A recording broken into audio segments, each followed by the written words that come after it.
presenting a case today on bilateral optic nerve perineuritis. Optic nerve perineuritis is a rare inflammatory disorder where the inflammation is confined to the optic nerve sheath and it presents as eye pain with variable visual complaints. It is very important to distinguish between optic nerve perineuritis and optic neuritis because there is significant therapeutic and prognostic differences between the two.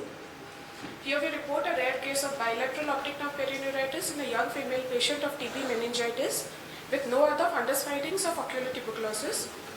A 23-year-old female patient who was a known case of TB meningitis on antitubercular therapy was referred from the Department of Pulmonary Medicine with complaint of gradual onset of headache since 5 days, periocular pain and blurring of vision in both eyes. She had been undergoing treatment for TB meningitis since 5 months and there was drug-induced liver injury, so she was on modified ATT regimen at the time of presentation. She was also on medications for PCOS.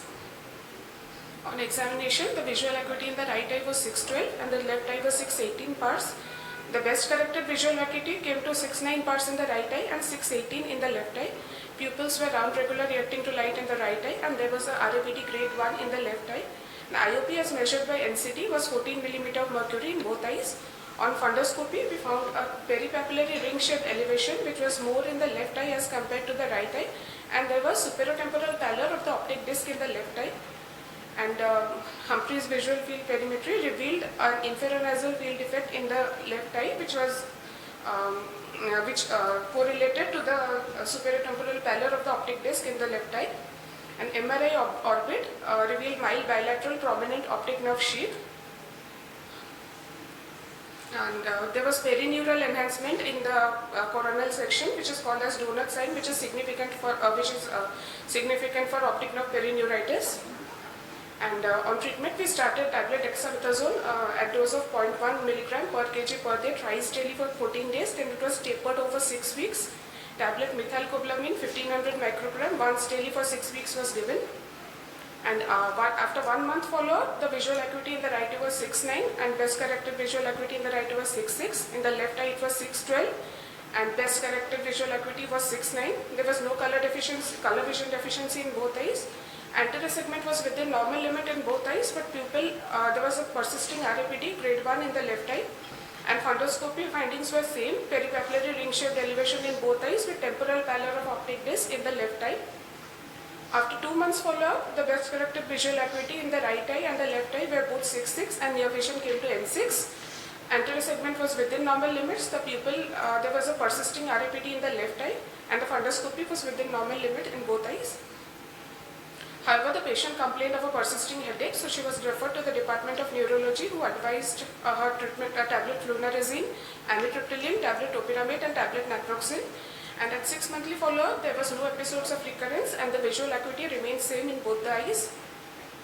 Coming to the discussion, ocular involvement occurs in patients with tuberculosis as a result of direct spread or direct local extension or hypersensitivity response to distant infection. And optic nerve perineuritis is often mistaken for optic neuritis, leading to delayed diagnosis and inappropriate treatment. The mean age of presentation in optic perineuritis is of the older age group, 40 to 60 years. In our patient, it was a younger patient. It has a female predilection. Usually it is unilateral, but in our case, it is bilateral. And unlike optic neuritis, optic nerve perineuritis is not self-limited.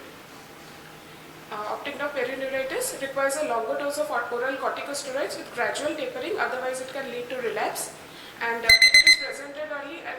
it presents early and is treated early, the visual prognosis is excellent and MRI utilization is crucial for the diagnosis. So our take-home message is prolonged inflammation of the optic nerve sheath or extension to involve the optic nerve can lead to vision loss. That is why early diagnosis and appropriate treatment is important. We have to do regular follow-up to check for relapse. And visual outcome is excellent with good prognosis. Thank you. Nice presentation. It's a nice presentation. So you know that ocular tuberculosis is really difficult to diagnose sometimes. Yes. And it's good that the treatment was already ongoing in this patient. Yes. So then it's a good. What are the in the review of literature, what is the incidence of this type of perioptic neuritis? Usually it is around. You must have studied some Yes, ma'am. Yes, review, ma'am. some literature. 14 to 20 per 100 cases. 14 to 100, 14 14 to to 20 per 100 cases. And they develop this. Purvin et al. Did a study. Okay. And there it had 14 to 14-20% patients may develop perineuritis. perineuritis. Yes. Okay, it's quite frequent then. Yes, ma'am, but it is generally underdiagnosed, which is mistaken for optic neuritis usually, and that is why. Right. So it should be the awareness towards this should be increased. Yes. So that because many times the patients are not who are already on treatment for pulmonary tuberculosis or any other tuberculosis, they are not reaching the ophthalmologist. Only when they have some symptoms, they come. So as we usually get the patients referred for ethambutol toxicity and all that, similarly this should also be more made aware to the general physicians Yes. in general. So good.